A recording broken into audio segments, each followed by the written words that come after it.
No joke, I'm being wheeled out on a gurney outside of the hospital as like my crew are drinking Coronas and smoking cigarettes out front. I mean, like a couple weeks later, I'm on a plane to Halifax to meet the Trailer Park Boys and their producer Gary. But so yeah, 7 long years to finding out that it's a hit show, and you've climbed this mountain, get to the top, and it's overcast.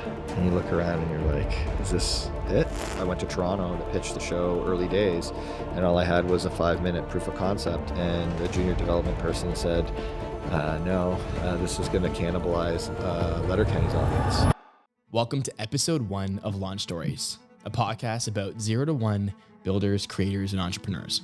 Today, I'm sitting down with a longtime friend and colleague, someone whose journey is the definition of persistence, creativity, and relentless pursuit of a dream. Ryan J. Lindsay is a marketer and entrepreneur turned hit TV show creator. And his story is proof that no matter where you are in your career and your life, you can always still chart your own path and pursue your dreams. Ryan's passion for film and storytelling began long before his entrepreneurial journey. He dabbled in several roles, from being a stunt double on huge blockbuster films, and later went down the path of being a digital marketer, running an agency, and even running multiple dropshipping businesses. Even though he found success in his business ventures, he never stopped pursuing his dreams, always working on a side project for a new TV show idea or a new film, all projects he was producing independently. Ryan consistently did this until he finally broke through in a big way. Ryan is the creator of hit TV show The Trades, a show that was inspired by the very community that we both called home, a hardworking blue-collar town built around the petrochemical industry. I had the privilege of being around Ryan the entire time he worked on this project, from the first draft to the pilot episode to getting his initial funding. I watched and observed as Ryan consistently broke through the different hurdles and obstacles that came his way. Today, we're going to learn a little bit more about Ryan, his upbringing, his story, the different things that he's done in his life, and also how he dealt with all the rejection and failure that it took to make this show a reality. Ryan talks about how he managed the extraordinary stress and pressure that comes with running a massive show with literally hundreds of people working on it. He went from spending most of his time writing and working from his desk to show running a multi-million-dollar budget with hundreds of different people asking him to make literally hundreds of decisions a day. Ryan unpacks how he approaches his mental health, his physical health, and how he balances family and work. If you're a builder, a creator, or an entrepreneur, I think you'll find Ryan's 0 to 1 story one that inspires. His journey is full of lots of lessons that we can all learn from when it comes to doing hard things, getting around when people say no, and continuously juggling our passions along with the work that we do every single day. I hope you enjoy our conversation. All right, Ryan. Thank you so much, man. I'm like kind of cheesing right now. I'm so excited because you and I have been talking about this for a few weeks, and this is my first episode of the Growth Stories podcast. Sweet. And I wanted you to be number one because I found, the goal of this podcast is to inspire people with 0 to 1 stories. And yours is just so unique. So most of the people that we're going to have on are going to be entrepreneurs that are doing things in software businesses or agency businesses or whatever, service businesses. But what you've done, you've kind of got that business background, but you've also done something, very unique, is creating a TV show, a hit TV show. And I just can't wait to dig into this conversation. Obviously for the audience, the background is me and Ryan are friends. We've been talking for a long time, but both of us are so busy. So in a lot of ways, like our little quick catch ups are like, we're just word dumping on each other, like quick updates on everything that's going on. Mm-hmm. So I'm kind of excited just to have like an hour just to sit and chat and get caught up, and also like learn a little bit more, like the questions I never got a chance to ask about. I'm going to be asking about today. So just to start things off, you've got is it the number one unscripted TV show in Canada? No, it's the number one Canadian series on Crave. Number one Canadian series on Crave. Correct. And years ago, you started this project. Now it's the number one Canadian show on Crave. Season 2 is literally about to launch. The premiere is like 2 weeks. 2 weeks, yeah. Right? And I don't know if I can say or if I even know, but I'm assuming that means you're going to be doing more. The show is going to continue, hopefully. Yeah. How do you feel? Because a lot of people that are watching are entrepreneurs. Maybe they've already got successful businesses, or maybe they're just trying to do business. Mm-hmm. And you kind of always wonder, what does it feel like once you've done the thing? Do you feel like you've done it? Do you have a sigh of relief? Do you relax? Or do you feel like you just are just getting started and it's actually even more stress and more expectations of yourself? Like, I just want to know how you feel right now, being in the pocket of time that you're in, where you can kind of remember being at the bottom of this process and not having someone sign off on your show, not having someone fund it, to now running, like how many people, hundreds of people that are working on this project? Yeah. Yeah, I think my answer is going to be very relatable for you because I know how hard you work on projects, and um, I know that we both have this never satisfied mentality. But overall, it's been really surreal. I think I've been dreaming about having my own show for 20 years, Yep. and I moved to Toronto when I was 23 years old, and to pursue screenwriting and producing. And back then, my focus was mostly features, but now TV is king and has taken over as the dominant medium. And so it's very surreal. Obviously, it's surreal to work with that many talented people. It's surreal to, get text messages from Rob Wells daily. And like, it's just, when I remember that first initial Skype call that he and I did, and I was super nervous. Yeah. I'm a huge Trailer Park Boys fan, so it was very, it's just overall surreal. But to align with you, and I this is the answer that you'd probably give, is like I climbed this mountain. It was 7 years ago that I got a proof of concept together, wrote a pilot, and shopped it around, and received rejection, which not just from Bell, where the project actually ended up, but from other broadcasters and other production companies.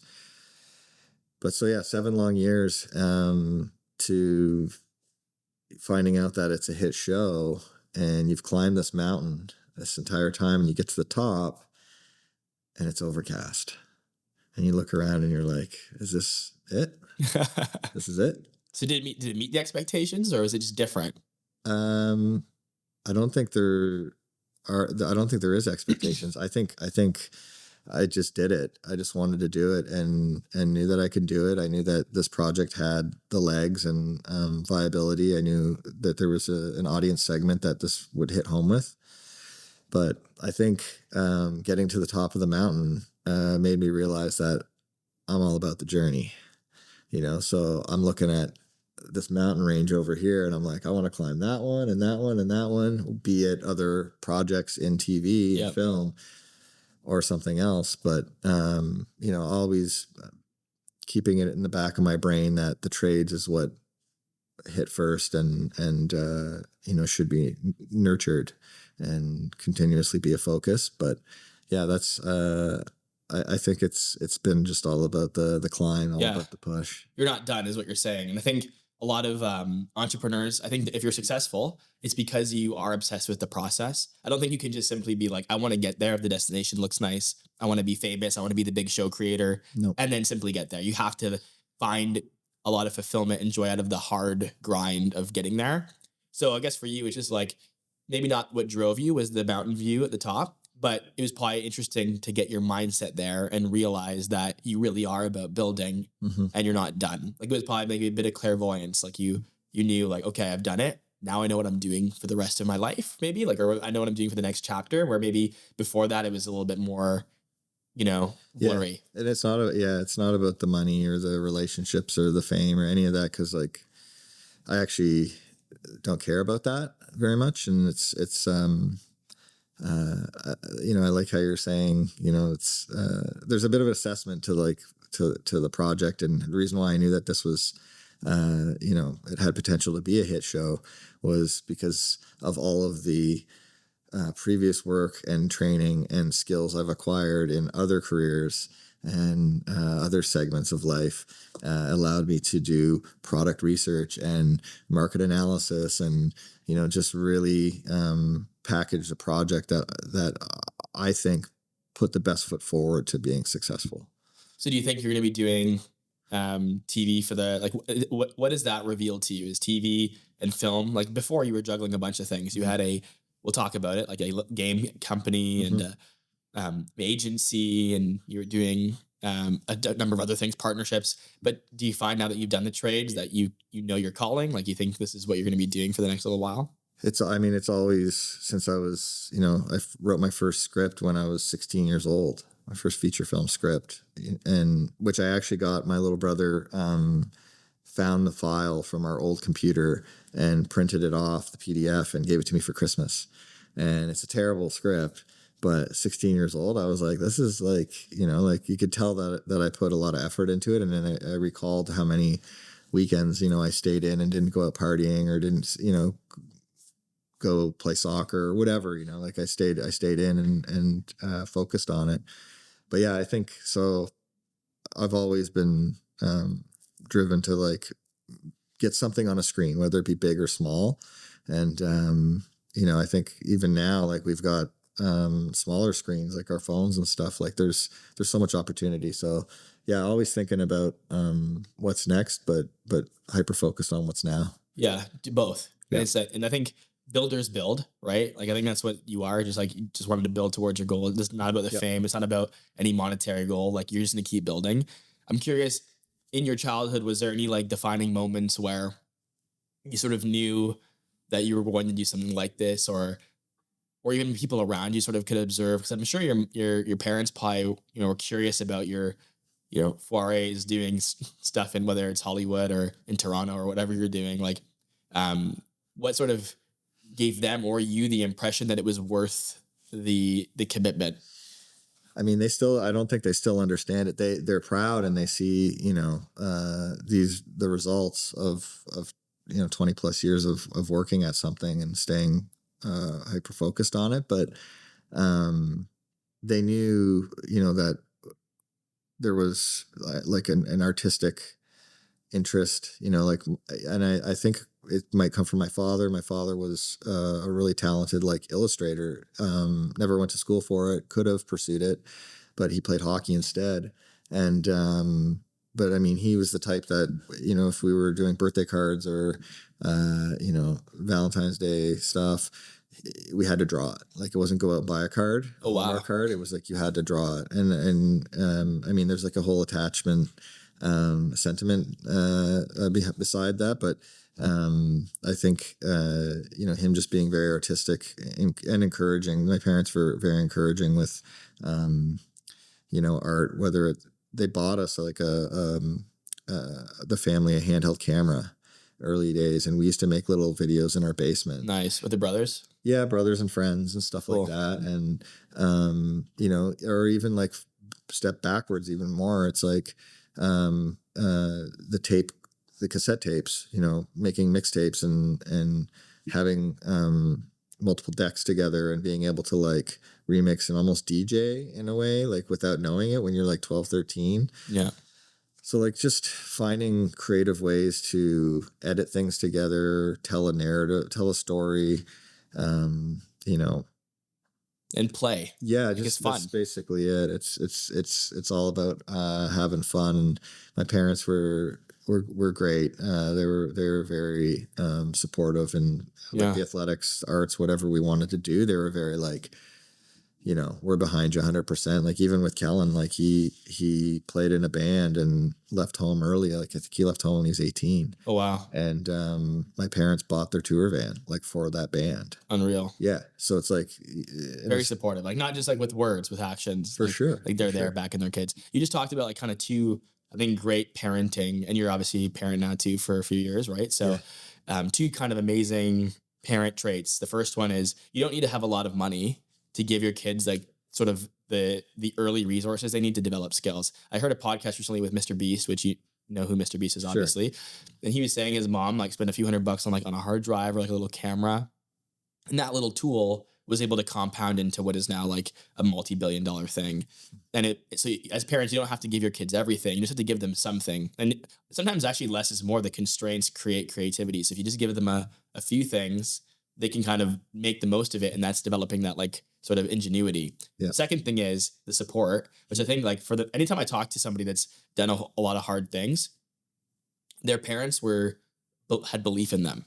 And I think from even my mom, like I would tell my mom like one day, I'm going to be an astronaut. And my mom didn't blink. Like she was just like, awesome. Like make sure that you take a picture from you when you're in space. Like it was anything I said, no matter how delusional, my mom just like assumed it was going to happen. Yeah. She didn't question it.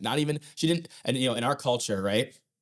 I'm Sri Lankan, like Indian families and others, they're very like skeptical about anything other than like engineer, doctor, lawyer, whatever. Right. Yeah. And you got to go to university. And if I told my mom, hey, I don't want to go to high school anymore, I dropped out, Then I told her I wanted to start a business.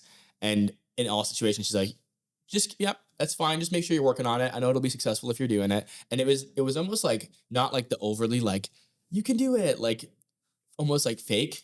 It was like very just genuine, nonchalant, like, yeah, you got this. Right. And that sort of puts in you like a real default level of confidence if your parents do it. And I think a lot of kids, like you had it growing up. For I sure. had it, but a lot of people don't get that. And so we operate with a different operating system because like those first 15 years, our parents just supported what we were doing and believed. And a lot of people don't have that. So I think for people listening, it's like, as a parent, you're a parent now, I'm a parent now. I could probably do a better job of it, honestly, when I reflect on it. But just being Same. a big believer in all the things my kids are doing. I have an 11-year-old now too, right? So that's awesome that was sort of a part of your childhood too. I want to dive into the story of the trades because I know that's like right now that's the hot thing. That's what people are like probably wanting to learn from you about.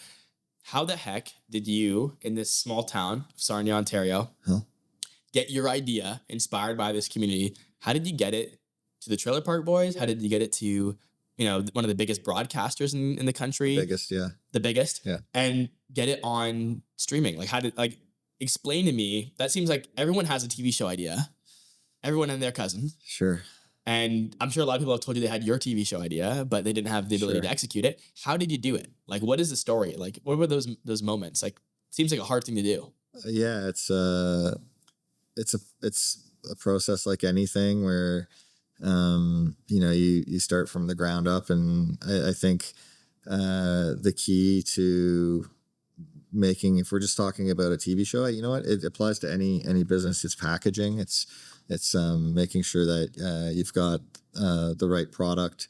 You've done your research, the presentation of the product, and supporting materials, and then building the clout around that project. So the Trailer Park Boys were the clout for sure. I mean, I think I've mentioned to you before, like, well, you witnessed it when I went to Toronto to pitch the show early days, and all I had was a 5-minute proof of concept that was funded by the Canadian Media Fund, and a pilot script, and a junior development person said, no, this is going to cannibalize Letterkenny's audience. So Letterkenny was at the time, their new hit show, and but from the world that we're in, which, digital marketing, audience sharing is everything. So I knew back then, I was like, but it's better. Yeah. I was like, I don't understand. So I was like, this isn't a no, this is a maybe. Mm-hmm. And that's when I left and realized that, it needs to be packaged better. And that's when attaching Rob Wells was the focus. I always wrote the character with him in mind. It just worked out that through colleagues, I was introduced to him, and he read the pilot, saw the demo. And then, like a couple weeks later, I'm on a plane to Halifax to meet the Trailer Park Boys and their producer, Gary. So it's. But you didn't know that was going to happen when you started. So you just kind of said, I'm going to start because I believe in the idea. And then every time a problem came up, and maybe the clout problem came up at some point, the money problem came up early to get that pilot, or the proof of concept filmed. So you just sort of said, I know this is going to be a thing. I have an idea, and just took it one step at a time. Is that really kind of... There's a ridiculous amount of blind faith. Like you have to just jump in 2 feet, and there's a little bit of luck and timing as well for everything. So, I've missed opportunities that I look back on where I'm like, oh, I definitely should have said this or did this in that meeting, or I could have pitched this project differently, and maybe it would have been greenlit. But yeah, I think it all just happened for a reason. And the other key thing for this getting greenlit and being successful, I believe, is I had to become a subject matter expert. I had to, I interviewed over 250 now tradespeople, men and women, so that I knew the source material was authentic. And I leaned on a community. I leaned on the trades in Sarnia, all the locals, all the people my brothers introduced me to, my brothers especially. So the secret sauce for me, I think, in pitching is becoming a subject matter expert, Yeah. so that they don't, when they're looking at this pitch, when they're hearing this pitch, they don't have to think about, we got to bring on someone else and hire someone else to take care of that. Yeah. You have covered all your bases, and there's utmost confidence in you as the creator. Interesting. A lot of, even on social media, creators, we talk about this idea of having like this like Venn diagram. It's like there's a lot of cooking people, there's a lot of rapping people, but how many people cook and rap, right? Not that many. So that Venn diagram, kind of like the overlap of those two different skills, is like its own, it's a competitive advantage. So you've got this competitive advantage where there's very few people that know as much as you do about the nuances and the tropes and the themes of working in the trades, and also have the production and chops and the ability to write a TV show. Yep. So like, really, like, is there another Ryan Lindsay in Canada that, probably not. No, I don't. You've made Probably yourself, not. you've made yourself very valuable by creating that moat of, like, for someone else, for another TV show person from this industry to get to where you're at, they have to go and literally interview. And I can attest to this because you used my boardroom a lot. Yeah. And had like Haley, and there might be a bit of a smell of beer there the next day and kind of linger out, but For sure. You have a case of beer, and then whether it's the carpenters one day or pipe fitters another day, you'd have them come in, record. Sometimes you filmed with our stuff, or maybe you brought your own camera, but we had like lights in there and everything. You really took a lot of effort into, I want to get a group of guys in here from the trades and have them just tell their stories and then just extract the comedy out of it. All perspectives, all walk of lives, like every, race, age, male, female. And I mean, thanks for letting us use your stuff. But I'd say 90% of it was just iPhone. Press, record, and what's the best rumor you've ever started? You know, like what's the best nickname you've ever heard? Yeah. Pranks you've pulled. So, I mean, this is their day-to-day jobs. They want to talk about this stuff. They're like so enthusiastic that someone is interested in what they do. And they have tons of material. Like, there's like so many funny stories about. Yeah, and they're the unsung heroes, really. Like, they're the ones keeping our lights on and water flowing, and so they're no one really gives them their time, and I think this show has that opportunity too. So it's very much propped up by the community of the trades and the community that we live in. Absolutely. Now, you mentioned getting there was about a bunch of like smaller steps, and it was obviously a long journey, it was years, but obviously we've actually joked about this before. I remember saying to you, I'm like, Ryan, how do you, I think it was when you told me like that you got season 2 is happening or whatever. Yeah. Or maybe there's some other kind of win that you had. Like maybe it was like the being told that it was number 1 or whatever. And I said to you, I was like, you're living in one of the top percentile universes for Ryan Lindsay. Like you're living in the exact branch where so many things had to go right for you to be where you're at. I'm like, that's gotta feel pretty cool.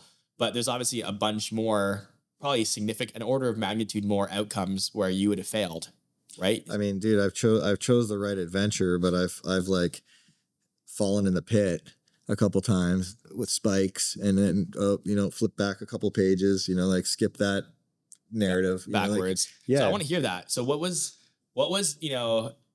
the maybe the worst or the best memory you have or story you have of just like a painful rejection or failure that, looking back on it, you're like, holy shit, I'm so glad I didn't quit there, because had I quit there, obviously all the stuff that's happening for you now in your career would not be happening. Like, what would be like, did you have a story or a moment where a rejection just felt cut so deep, or you just felt like, maybe that the trades wasn't going to take off? There's so many. I mean, that Bell rejection, the first one was tough. I knew right away that the door was still open. But I think that one was tough. There were some other things like early in the days of Toronto when I first moved there, navigating an industry where I had one contact. And it was a background agent, Zamarit Kleiman, who her brother went to public school with me and grew up across the street from me. So that was my only in. So I took that in, worked literally from the bottom. I mean, like doing background was good work, and it gives you a different perspective of being on set. But I worked from there up to stand-in, and then from there doing stunts, and all the while writing and producing and trying to do my own stuff in the background and building out a network, because it's a very social industry. When you think about it, there's a lot of downtime in between setups. So yeah, there's a lot of socializing and networking going on, and now that brings its own difficulties and issues, because everybody, like you said, has an idea. Everybody has. So you get, there's my favorites are like, the people that find out that you're a writer and they say, I've got this great, Every the time. next mafia movie idea. It's like the next Goodfellas, and you're going to write it, and we'll make it together. And it's like, okay, so I'm going to take 6 months of my life to write this script, and we're going to split it. That sounds fair. And then, it's just, it's really what it That's is. so They're funny. asking of you, No, we actually have the same experience. I mean, for me, it's like people will come to me with business ideas all the time as soon as they find out what the work that we do. And for Lewis, which you obviously know, Lewis, he obviously, because he's a developer, for a long time now with AI, it's probably different. But for a long time, I've got the best app idea. It's like the next Facebook or whatever. Yep. And trying to get him to build it. So it's like I can imagine that's probably pretty consistent with you.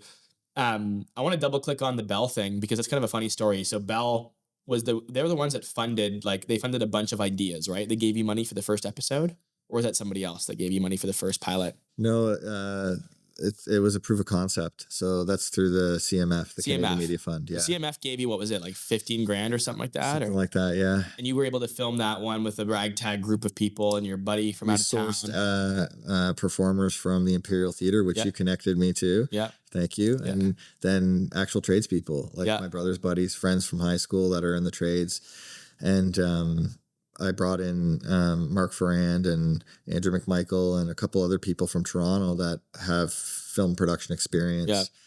And they made it work. They were very professional, and they created the standard. And then everyone else that was just kind of like from town, I watched it. They were all like kind of following in order, and it was cool to see how you made it work, Yeah. But at the end of the day, someone had to edit it, me. Yeah. I ended up having to do the sound design. I ended up having to do the music. That's right. And, you just learn everything. I mean, I bought like an old Mac Tower and Final Cut and just self-taught myself. And wow. Yeah, you just figure it out. So is that what you brought to Bell? Is that the pilot? And then the first time they saw that idea, like that little, was it a full episode or was it like? Well, we took it to the next step. We built a landing page. I built a landing page on my website and had the Vimeo file embedded, and a description of the show. The script, pilot script link was downloadable, and that was what I was sharing. Okay. And then, I didn't just send it to Bell. I mean, I met with CBC and a couple other production companies, and you know what, it's fine. Sometimes it's just not a fit. The timing's not right. Or people just don't know. Like where we live, a lot of people come to visit, like some of the crew, cast, anyone, that comes to visit Sarnia. It's a different pace, a different lifestyle. It's clearly like a different way. We vote differently. There's a different world. Yes, it's very People different. say it's Sarnia's like in a bubble, like 5 years in the past, like different, like everything is just different here, right? Sure. So, and we're close to the States. Like there's just like, it's different. And so, yeah, I don't blame anyone for not understanding the show or the concept, but I just knew that it had the secret sauce. I knew that it was gonna succeed. So they all rejected you the first time, essentially. No one wanted to take the show. What made you want to continue at that point? Like what did you have to draw on? Was it just that you just knew the idea was good, or were you like you knew that you could make it work in spite of those rejections? Like what was motivating you to continue? Well, you know how I operate because you've seen the amount of hours that I put into anything that I do. So I'm here nights, weekends, whenever, whatever it takes, the thing that I'm working on. So the key is I have multiple things going. One drops off you boost another one. One gets success or traction. You keep, you latch more energy into You that. kind of divert pivot a energy. bit, yeah. We're the same that way. Too many things on the go, but it's like, that's how we like to work, right? But it's beneficial. It's a detriment because time is precious, and a lot of these things will fail. Yep. But I think it's beneficial because in instances like now, where there's momentum behind the project, there's momentum behind my name, I could ride this wave, and everyone's asking what's next. Yeah. So I can say, well, let's just look in this archive of a decade's worth of projects that I've got a pilot written or a deck made to pitch. So it's I know a lot of creatives that have gotten that one thing, and they focused on that one thing so hard that once it was successful or made, they didn't have the next thing. True. And it took another year or two to get that next thing going. True. Or if it failed, they're just demoralized because they've sunk it all into one thing. True. I think maybe that's part of what we're doing, because you've watched me work, I've watched you work. We always have like 3 or 4 ventures at the same time going. Definitely. And part of it may be because maybe we got a little ADHD, we like to be all over the place. Part of it could also be, if one fails, it doesn't feel as bad because we've diversified, and we're quick to fail, fast to fail. And I will take a massive L, and then the next day I don't even think about it. I just get back to work again. Yep. But if you're just somebody that's very precious about one idea for 5 years, I can imagine it's a lot harder to just shrug it off. You take it so personal.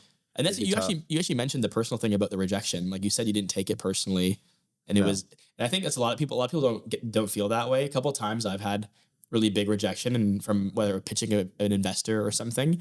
And I'll go home, I'll talk to Kayla about it, and she gets like mad. Like, they said no to you, like, what's wrong with them? They said yes, that person and that idea, those ideas suck. Yeah. And she almost gets like a little bitter for me.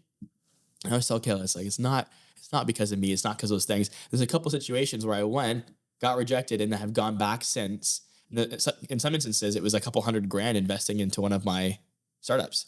And it was people that said no before, or like I stopped working with. But just being not taking it personally and just going back and realizing that there's, like you said, timing, right fit, right pitch, all those things. So I think that's part of the reason how did you go back to Bell after they've already rejected you and try again? Did you try a different person? Did you have to repackage it, or did you have to bring on the Trailer Park Boys? Like, what was the unlock? I was over that rejection by the time I, pulled into my driveway from that 3-hour drive, decompress. Yeah, of course. It wasn't that big of a deal. I just knew that I needed to package it better. But to answer your question, I think a big corporation like that, they, there's a lot of internal shuffling. A lot of people come and go. You just roll with the relationships, and everyone's so smart at what they do in that corporate setting at Bell, especially like the people that I've got to work with and that have supported and championed this project. They just bring so much value to the show that it's like, of course you want to work with them. Of course, like it's you, why wouldn't you want to be supported by this massive organization with all these smart people? Yeah. It's like, if that wasn't the case, then I'd be, making it on my own, and it would be living on YouTube. Yeah. And the resources they put behind it, like they bring in the crews and the writers, they get you all the support you need, the space, like they just unlock a lot of things, right? For sure. And I think seeing you go through it's made me really realize the difference between doing things independently. I think there are musicians that do it. They don't do the label thing and they can produce music, but you don't hear often people independently putting on TV shows. Like, such a big lift financially. Yeah, it's a big one. Yeah. I mean, music is one thing. That's just one part of what goes into film and television. Sorry to interrupt the conversation, but I just wanted to quickly tell you about Rocket Growth. Rocket Growth is my growth consulting agency for small service-based businesses. We help businesses build beautiful funnels that create customers on autopilot. We do this by leveraging brand, marketing, advertising, and your offer and aligning all of those strategies into one simplified and sustainable marketing solution that doesn't require an agency, retainers, ongoing fees, and puts more money back in your pocket, making you more competitive with your competition. If you're a service-based small business that's looking to dominate the competition, reach out to us for a complimentary strategy call where we can show you how the Rocket Growth Framework can help grow your business. All right. Anyway, back to the podcast. How has your life changed now that you're doing TV? Before you had a busy life, you were busy before, but when you tell me now about the level of intensity that goes into especially when it's like filming time, Yep. you've got 2 kids now, you're away from home, you've got a couple other things from like the past, like other, the baggage of different businesses. And how do you survive? What does your life look like? So, the trades is like A to Z, the trades, which, I'm involved with, from development, which is the writing, the writer's room, writing of the scripts. Then you get into pre-production and prep, and then you're producing the thing for a couple months. So that right there is 7 months. And then we've got post-production, which we're in right now on season 2, still delivering the show. And you see me, I'm on every ADR session directing actors. Literally. Yeah. Yeah. And line by line. Yeah. Let's say that louder, be a bit more this. I hear you. Yeah. Or like listening to music cues, or on the phone with the composer, or you just it's one of those instances where, because I'm allowed to do it all, I'm going to do it all. There's obviously moments where I know my weaknesses, and there's people that blow my mind with their talent. And of course you empower them and allow them to do that. Yeah. It happens like more than you think. Like on set every day, I'm just like, I can't believe like you made this, like the art department, or, an actor, like it's a script that I've been reading for 4 or 5 months, and I've seen this line in my mind 100 times, and then action, and the performer delivers it, and it's 1,000 times better than I envisioned. Wild. Because everyone's got their gift. And it's like, that's a cool thing about film is like, it's a bunch of people coming in, someone's with costumes, makeup, the actors, the sound, the technical. Yeah. It's like so many different gifts coming together to create magic, right? Yeah. And you are at the center of all of it, which means there's questions for you. There's late night texts, there's early morning meetings. Dozens of WhatsApp threads, it's no joke, 300-400 questions a day. When you're in it, it's chaos. It's controlled chaos, we call it. Yep. And I decided to direct an episode this year as well, which was like on top of the other show running responsibilities. It's crazy. Yep. And in the middle of production is when we had our son.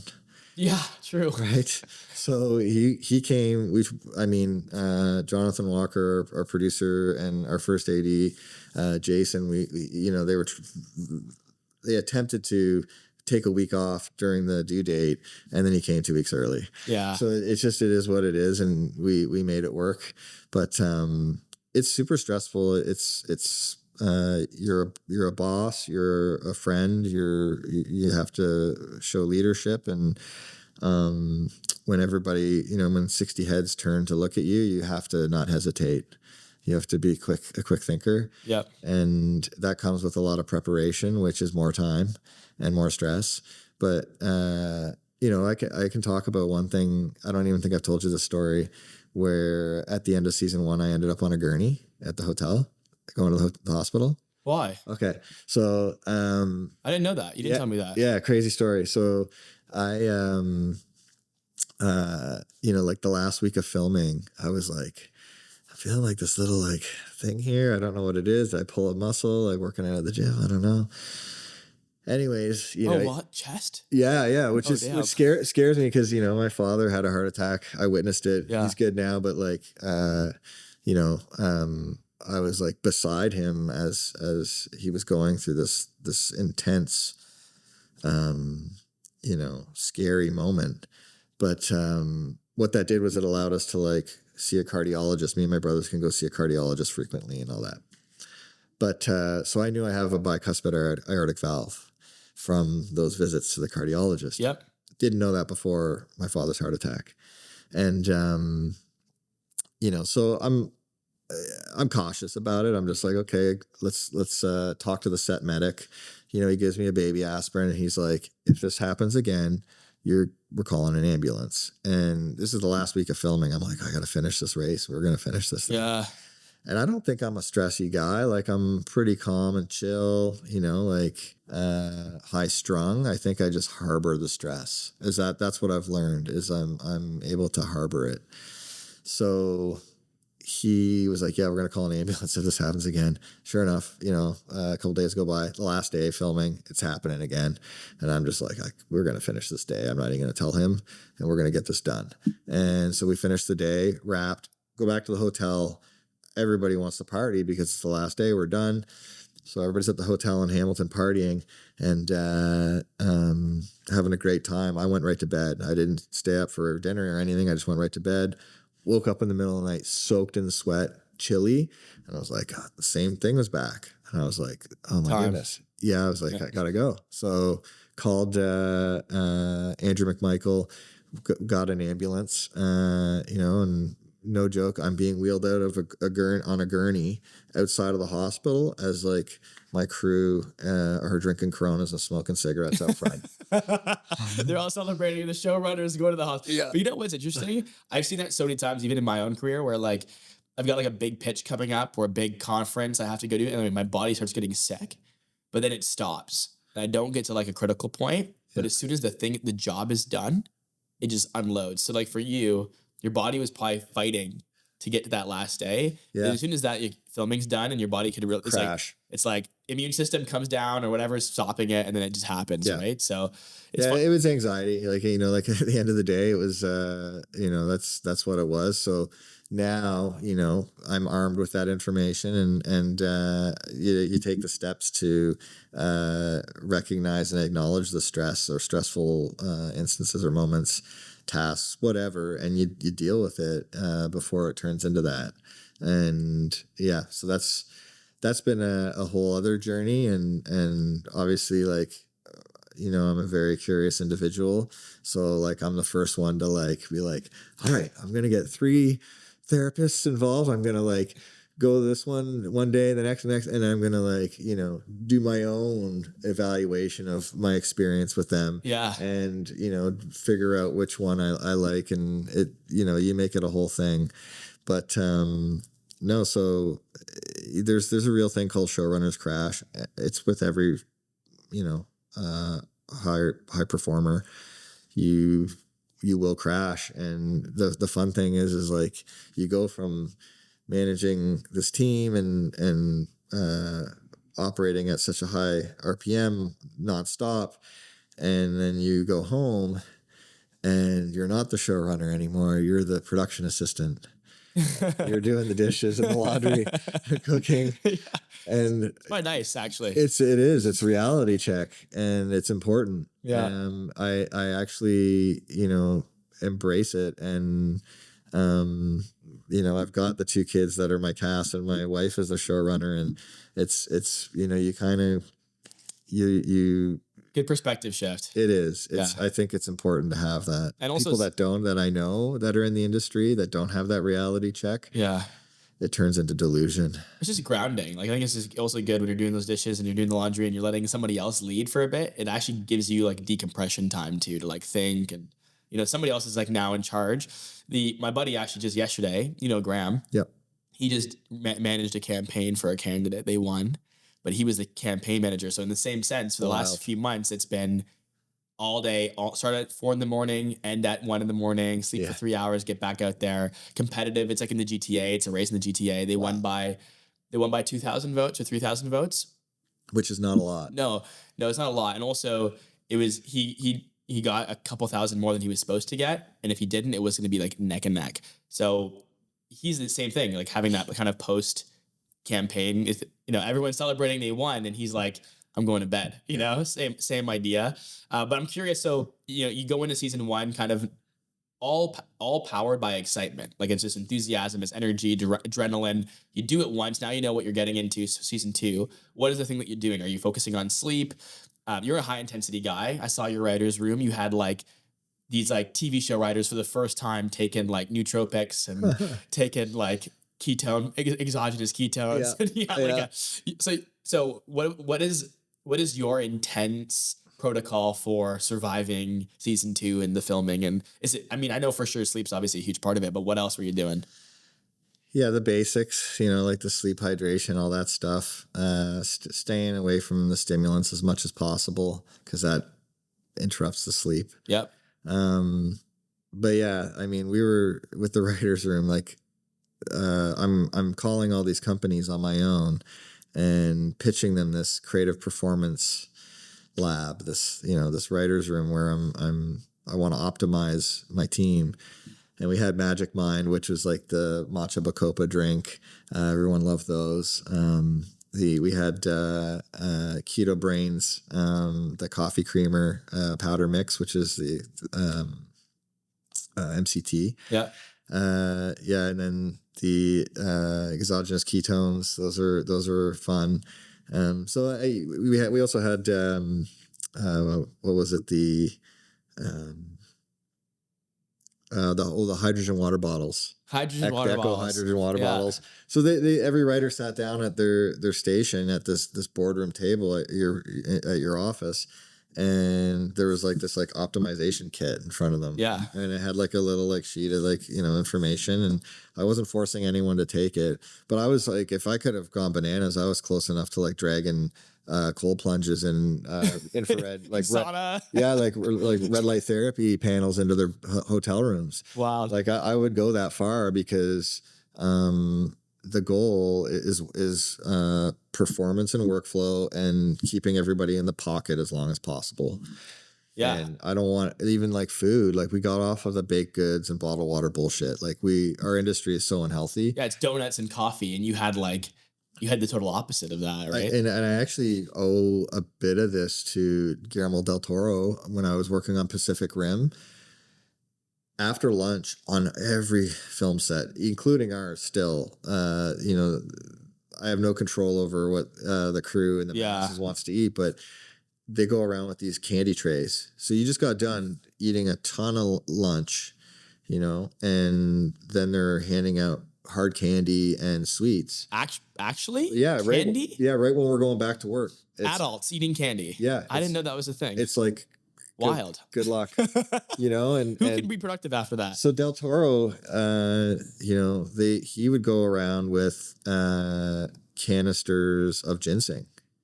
I believe it was him or his assistant or Guillermo Navarro's DP. One of them would have a packages of ginseng, those little capsules, puncture with a straw, drink it. So they were handing those out. So I was like, that's interesting, but also very smart because we're going back to work. Yeah. So yeah, I kind of borrowed a bit of that, and yeah, we're what I like about talking with Yuli is like we're those little snippets of those little pockets of moments that we can catch up. It's always just like, what are you taking? What are you optimizing? We actually should probably just start swapping our ChatGPT supplement, threads. Like I've recently been doing that, inputting everything there. And I'm like, shit, I'm taking melatonin way too late. Or like, dude, it's amazing for that. Yeah. Using deep research or like one of those like the reasoning tools where you can say, here are all the variables, and then go get all the best research and then optimize what I'm doing. So with my son Roland, he's autistic, so he's really got a really profound verbal delay and he's developmentally delayed. So I know that he's supposed to take like a fish oil or an omega. I know their gut bacteria, the brain gut connection is important, but it's like what strands of bacteria, what balance of EHA, DHA, EPA, whatever, right? I don't know. And some create inflammation in certain people. So I just went to ChatGPT. I put in all the variables, his age, genetic background, the ask, and then just all this amazing research. And then it created a protocol for both those supplements. He started taking them within months. He was having it was like a total transformation. That's amazing. Speech, his math learning. Like Amazing. teachers are like, what's going on? It's like been 3 months. He's been doing this like every day, taking these supplements. And Yeah, you can't leave it in the hands of the manufacturer. You got to, No. because it's not one product fits all, right? no, It's, they're all different. yeah. My literally Roland, my second son, has a different fish oil than my other two, because that fish oil, the balance is like specifically for optimizing what he needs without the negative that comes with the other balance, where there's like inflammation that comes from that sort of Right. fish oil, right? So things I wouldn't have known. So I use all the time. You probably think it's funny. I also have a red light therapy panel at my desk at my office, like right there. I have one plugged in, so I can put it on my joints and stuff for the borrow it when you're not in the office. so you're a high intensity guy. Everything you do is like just like me. Like we're always like, how can I optimize? How can I? Like you said, I need therapy. I'm gonna get 3 different therapists. I'm gonna try them all. In my office, I have like 8 pillows in my closet because I tried like 8 different pillows. It's over here at the office. Because I trying to get the best. What worked? And if you're okay to talk about it, you did have some like unique sort of therapy experiences that you've done recently. What's worked for you to manage all the stress? And then if you want to share, like, what was that experience like? And like, what did you learn about yourself going into, now in post-production of season 2 and going to write season 3, et cetera? Yeah. I mean, I think getting on the right supplement and vitamin protocol has been paramount. I think, like, even right now, I'm going for hernia surgery in 5 days. Oh, wow. So I have to be off supplements 2 weeks leading up to it. So I noticed, like, I'm not taking a B complex. I'm not taking my multi. I'm not taking my fish oil. I'm not taking anything. I'm not taking anything. You can't take electrolytes? I can take electrolytes. Okay, I was gonna say, how do you get by? I'm just eating a ton of fruit and red meat and just trying to, so, but it's crazy. Like it's not depression, but it's just like a slump, it's, you notice the deficiency. And so that is, I mean, that's my base for sure. And obviously the stuff to sleep, the water, all that you need to do. But the athletics, like working out, is also, my antidepressant. I think that's huge. It's a good way to start your day. But yeah, in terms of the psychology, like the stress management side of things, that's like a new foray. Like I'm really diving deep into that now, and that's with professional guidance and expert help. So, I did a lot of microdosing psilocybin, for creative intervals. And I find that just gives you Kevlar skin, the small stuff you don't sweat. So I like that. I'll probably continue with that. And then in terms of like, the big grander questions that, like what we were talking about with, climbing the mountain and getting to the top and being like, what's up here? There's nothing up here. It's just, so, like I went through this whole thing where I'm like, hey, wait a second. Is there nobility to what I'm doing? Is this like people are having this show on in the background while they're cooking food for their kids, or like, they're eating dinner or something like that. I'm like, what's noble in that? Like I had all these like, eternal, like big questions. Right. And should I be doing more charity? Should I be doing more, volunteer? I went down this huge path, and, through this professional guidance, I've learned that there is nobility to being creative and inspiring others, and laughter. I think laughter is very important, especially for people that work long hours and are stressed in their own right. So that answered those questions. But then, there's other therapies I've been dabbling with. Like I just did a guided DMT sessions. So what's that like? Did you see God or what? What do they say? You see something, right? Well, they say that if you take hero doses, I think it's like 4 to 5 grams of psilocybin, you meet the gods. And when you take DMT, you become God. Nice. Yeah. So is that what happened? Yeah, it's very interesting because you become undone. You're not yourself. And it's very, I did 3 trips, in sequence trips. and all very different. The first one I was very resistant and felt it. The world dissolves around you. You don't know where you are. You didn't like that probably because you need kind of control, right? It's bizarre. I was just asphyxiating. I couldn't breathe.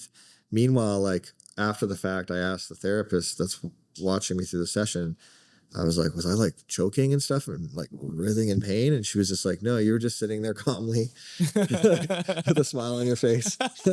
So it's an interesting one that I'll definitely revisit. What was one thing you learned though? Was there like one like moment that you learned about yourself or something that happened to you in that trip that was like the main thing you take away? I think the thing for me was learning that, and I can unpack it because there's a whole visual that accompanies this teaching moment. I think that everything's just going to happen the way it's going to happen. You can try and influence it as much as you want, but there is a conveyor belt of life that you're on the ride. It's it. And the visual to accompany that was, I was on a workbench similar to this, and I was just a little cog. I was like a little component. I don't know what it was, but I was on this table looking up, and above me was, this conveyor belt of eternity of life. Everything, like every being, molecule, creature that's existed was on this conveyor belt.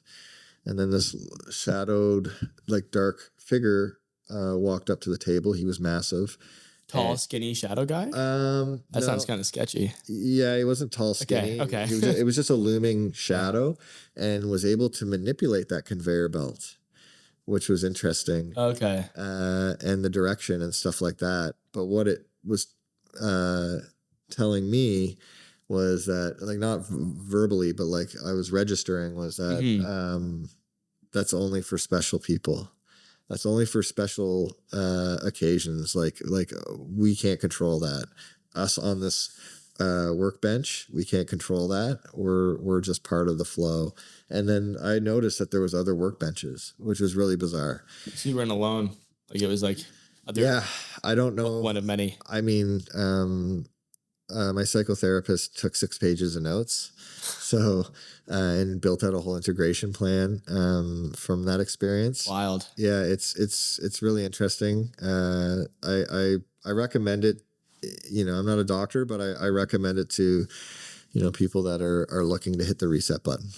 The reset button. Yeah. Okay. And then was there any for you any concern about doing losing something that you have, like when you hear these stories of people that kind of lose their mojo after, like they're still okay, but they don't want to do the work they're doing. You hear this all the time in Silicon Valley, like these founders build a unicorn billion-dollar company and the investors are excited for their next thing. And they're like, I did ayahuasca and now I'm, crypto or I don't know, whatever. Right. Like they've kind of, so was there any of that going in where you're like, I'm not done yet. Like, do I want to mess with it? Or did you feel like you needed it? Yeah, I think it came at the perfect time to try it, and I'll continue to try it. And it's not one of those things where, being very curious for you to do it would be very interesting, because you're in this this space that's very lucid and real, and you can talk, you can hear things, and it's not wild. It is bizarre. But so then you're like, oh wait, this therapist can't hear a thing I'm saying when I'm okay. So now I'm like, okay, I got to go back and figure this out. So for people like us, there's a curiosity to it, but not an addictiveness where I'm good. I think doing those sessions guided was all I needed for now. Yeah. Answer the questions that you had. I didn't really go in with many questions. I just with your curiosity, I guess. First time, right? I just needed to know. I just needed to know what was there, what it was like. The curiosity probably was like a compelling force. And I think your wife, was she at all curious about your experience or concerned about you doing it, or she's pretty chill? She knows that I'm willing to, explore, and it really, it's all for story. Yeah. Like it's whether it's on a micro or macro level, like story is everything to me. Yeah. So I love, even extracting pieces of narrative or ideas or whatever from those experiences. They'll influence something somewhere. Yeah. That's the thing, is like you are a storyteller now. That's like your thing. So you need to have more experiences to draw from, right? You drew from the people at the trades in the boardroom doing the sessions, and you also draw from your like life experiences, and you're a pretty stable-minded person, so I wouldn't be For worried sure. about you like losing your mind. Yeah. You're like I think some people you don't want them trying shit like that, but you're like someone that with confidence, you're gonna come out okay. Yep. Before we wrap up, because I know I'm running a little bit close to the time that we had, It's all good. I want to ask you what's next for the trades. Like, how do you see the show going? Do you know how many more seasons you're going to be doing of it? Like, do you see it going to other countries? Like, what is your your vision for the trades and the path to get there? So in terms of, a broader audience seeing this show, it's currently only available in Canada on Crave, right? So the way it works is we have to sell that intellectual property. We have to sell the rights to the other countries. And that could just be a Netflix taking the rest of the world, or, individual broadcasters. And that's a whole other department. We have a partner, Blink 49, that's handling the sales of the show. So when that happens, it's great because it'll bring a larger audience to the project and hopefully influence more seasons. But I mean, it's the number one show. So I'm very hopeful that we're going to get a season 3. We should find out very soon. Cool. And then we go back right into the machine. Yeah. It starts up again. And then is that sort of like where you are on the mountain? You're on top of your mountain, and now you're seeing the other mountain that's American distribution. Like, do you feel almost like the goalpost is moved? You've got first goal was just to make a big show, and now it's like, well, now you're comparing yourself to the big American shows, and you kind of, sure. Is that what happened? Yeah, you're standing on, your mountain, but listen, the other mountains are a lot of work. And I think the biggest mountain is, breaking into the States. I think that's always been a goal of mine, even like 15 years ago. It's, I'd love to do bigger budgeted, historical fiction. I love comedy. I think comedy is great. I mean, I've worked on horror films, sci-fi, dramas, and, there's serious tone there, and that affects your working day. Where when you're laughing all day, and it's just so different. You just enjoy showing up for work. So I'd like to stay in comedy, but I'm open to doing pretty much anything.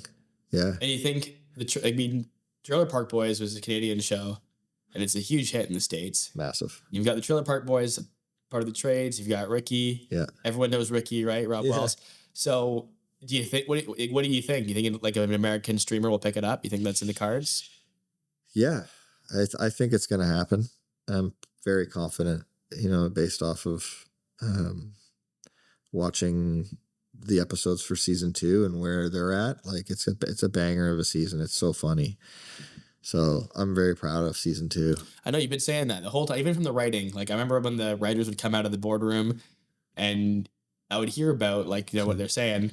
It was always like, it's funny because we could sometimes overhear stuff. It gets pretty vulgar in there. Sorry, man.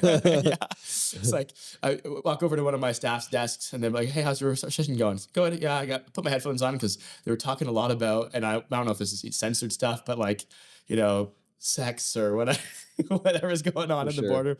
And they would always have a laugh. I think they were all starstruck too when Rob Wells would walk in and out of the boardroom, like a lot of them watch Trailer Park Boys, right? Rob's so a legend. Yeah, so it was a pretty big deal for them too. They were so stoked to have them there. But I think the show will have an awesome appeal in the States. And maybe it's one of those things that you get a bigger budget and you do season 4, and it's an American show too. You can do it with even more people.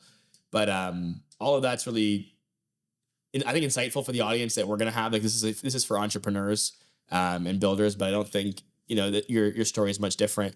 I guess maybe my last question would be, what is it that you've learned in business that you've applied to this, and what's like the piece of advice you'd give to just anybody trying to get from 0 to 1, and when they're in that valley of death where it's really easy to give up. Um, what from your business experience did you kind of parlay into the show, and what got you through, to where you are right now? I think I guess I'll take it from this perspective. If I could go back and tell myself a couple things, this is what I would do. I would say no a lot more. I said yes to a lot of things that sucked up time. I didn't nurture my projects as much as other people's in the early days. Yep. And I think I'd be further along if I would have taken my energy and applied it to my stuff as opposed to someone else's in exchange for money or potential. So I think that's the big one. But being passionate and interested in what you're doing is everything. I mean, how we do it, me and you, like we're a million ideas, a million partners out there, a million opportunities. It's what do you want to be doing for the next 5 years? I feel that advice right now because you and I both were in the agency space, which meant working all lots of long hours, but for clients, right? To pay the bills, to pay staff, whatever. Yeah. And I've recently made that pivot where about half my energy, maybe more, is now in things that either we own outright at Tomorrow with our partners or we're like significant partners in. Yeah. It's very rewarding, and I probably should have done it sooner. But also, the other side of the coin is working really hard on other people's ideas. It like removes sort of an ego and a humility, and you also learn a lot with all of their failures because with your agency, you got like 50 different businesses at any time that you're working with. Right. Well, they're all in different categories, and they all are failing in different ways, and you get all of their wins you put in the back of your head, all of their losses you put in the back of your head. And then when you navigate your projects, you just have way better vision. Yeah, there's a database of instances. You build out that web chart where you're just like, oh, I've seen this before, and this is what happened. This is the outcome. I'm avoiding this. You're right. It's applicable. Yeah, all the clients and all the work that we did at the agency, the ed tech company. It's. Even, do you remember I was working C-level at blockchain startups? I didn't even know that. Yeah. Really? I did a year and a half at a blockchain startup. It was like a mobile app where you were rewarded for interaction. Oh, wild. And engagement. And that's such a side quest.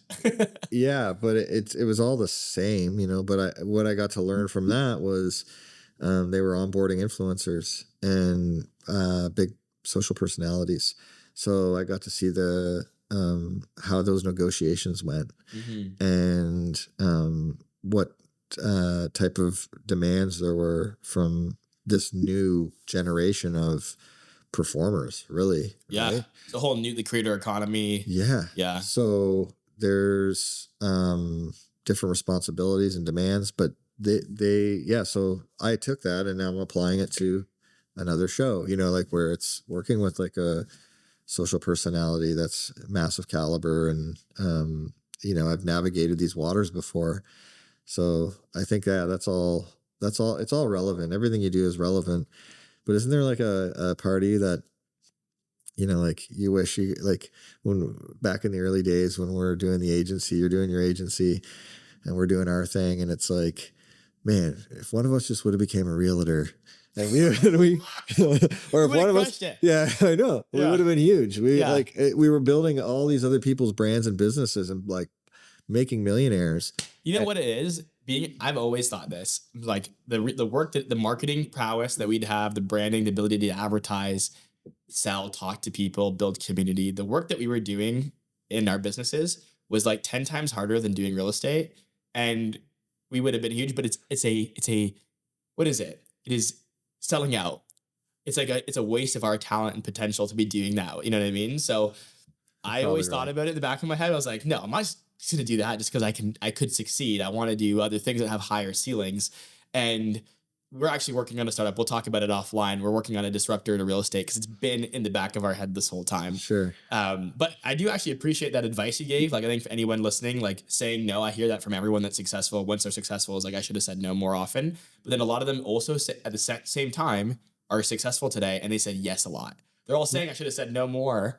But if you ask them, like, did you say yes a lot? They all say yes. And I think maybe sometimes some people forget how much they learn from saying yes all the time, and just the durability. Like, working 100 hours is hard for some people, but it's not for others. And it's, if you say yes a lot, you end up in that situation, right? Yeah. So I think you're right. There's like, you have to know the timing of when to start saying no. But for the young people listening, say yes as much as you can, learn, do as much as you can.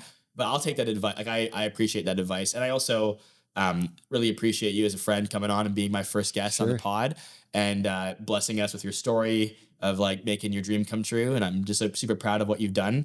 So congrats to you Thanks, and the team buddy. for, season 2. I'm looking forward to catching the premiere, and we'll be rooting for you guys to get season 3. I'm sure it'll be, you'll be getting that season 3 signed off on pretty soon. So we'll keep being proud Sarnians from, the hometown hero that shared our story. I think we take a lot of pride in that. Not just me, but anybody in town that I talk to. I still see some kids at my kids' field trip. I was last week. I was at my son's field trip, and there was a kid wearing a trades hat, kid. and he said, I forgot his dad's name, but he's like, my dad's friends with the guy.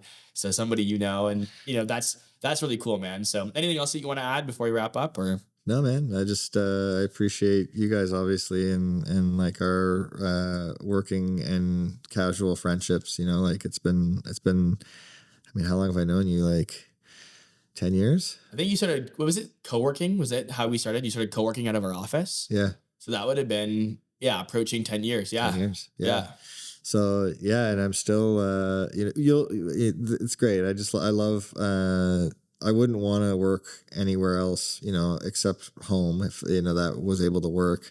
But this has always been the second home, like working with you guys. So I appreciate you guys very much. And you'll hear the champagne bottle pop from 2 desks behind you when the season 3 renewal comes through. Yeah. So we can't wait, man. We're rooting for you. I'm sure we'll find out within minutes. yeah. All right. Thanks, man. Appreciate it. Cheers, brother.